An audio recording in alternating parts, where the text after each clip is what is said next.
ಯಾಕಂದರೆ ನಾನು ನಿನ್ನ ಹೆಂಡತಿ. 16 ವರ್ಷ ನೀನು ನನ್ನ ಜೊತೆ ಇಲ್ಲದೆ ಇದ್ರು ನೀನು ನೆನಪಲ್ಲೇ ನಿನ್ನ ಜೊತೆ ನಾನು ಸಂಸಾರ ಮಾಡಿದ್ದೀನಿ. ನಮ್ಮಿಬ್ಬರಿಗೆ ಮದುವೆ ಆಗಿದೆ, ಆದರೆ ನಾವು ಗಂಡ ಹೆಂಡತಿ ಥರ ಬದುಕ್ತಾ ಇಲ್ಲ.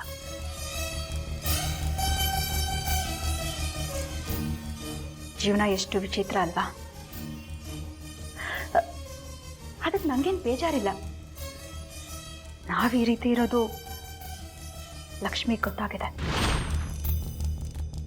ಅದಕ್ಕೋಸ್ಕರ ಅವಳು ಪ್ರತಿದಿನ ಕೊರಗ್ತಾ ಇದ್ದಾಳೆ.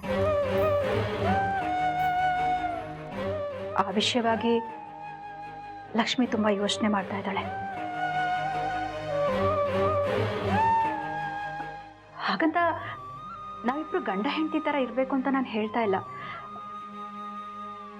ಲಕ್ಷ್ಮಿಗೋಸ್ಕರನಾದರೂ ನಾವು ಆ ರೀತಿ ಇರಬೇಕಲ್ವಾ?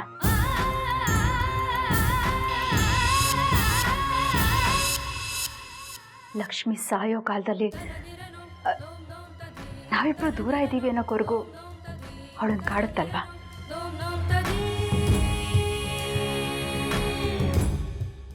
ನಾನು ಈ ವಿಷಯನ ಮೊದಲೇ ಮಾತಾಡಬೇಕು ಅಂದ್ಕೊಂಡೆ, ಆದರೆ ಆ ಟೈಮ್ ಇವತ್ತು ಬಂತು. ನೋಡು ರಾಘವ್, ನನಗೆ ಲಕ್ಷ್ಮಿ ಸಂತೋಷ ಮುಖ್ಯ. ನಾನು ಏನು ಹೇಳ್ತಾ ಇದ್ದೀನಿ ಅಂತ ನಿನಗೆ ಅರ್ಥ ಆಗಿರ್ಬೇಕಲ್ವಾ?